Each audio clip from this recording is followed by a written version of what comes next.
Many people would love to be able to play a musical instrument, and with just a limited knowledge of musical theory, how to make scales, and the configuration of a guitar, you can easily learn how to play a scale.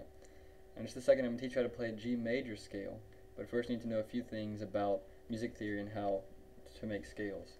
So starting off here, with music, it's possible to make 12 distinct sounds, which are arbitrarily labeled from A to G sharp.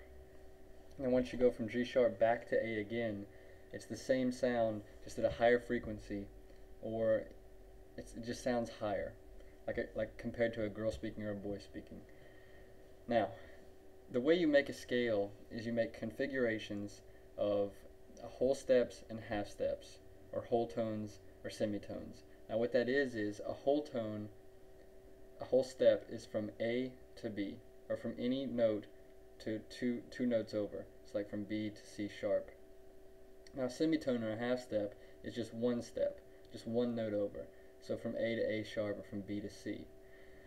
Now to make a major scale, what you do is you have a certain pattern for each type of scale. For a major scale, you're going to start with any root note, any one of these 12, and you're going to make a whole step, a whole step, a half step, a whole step, a whole step, a whole step, and a half step back to that root note again.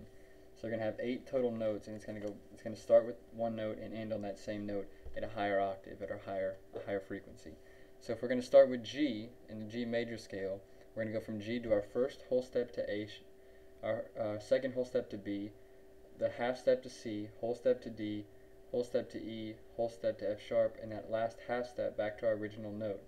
So if we take out all these superfluous notes, the A sharp, the C sharp, etc., we're going to be left with just G, A, B, C, D, E, F sharp, and G.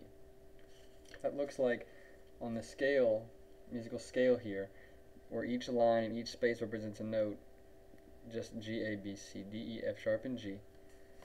Or in musical notation, looks like this.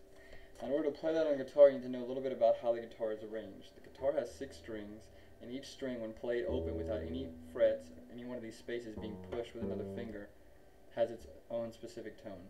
This first string here is going to be E, the second A, D, G, B, and E. In order to, just like I was telling you that there are semitones and half tones, same thing applies to this guitar. Each one of these frets represents a note.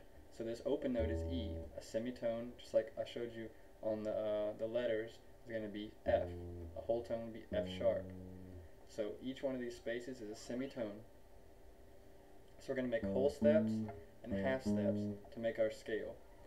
So with the G major scale, you're going to start with G. You're going to make a whole step, a half step, a whole step, a whole step, a whole step, and a half step to make that G.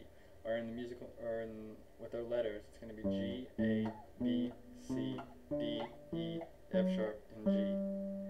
Now you can also do this same thing down the range of strings on the guitar, because every fifth is just the next open string. So instead of going G, A, you can just go G, A, the open. So G, A, B, C, D, E, F, G.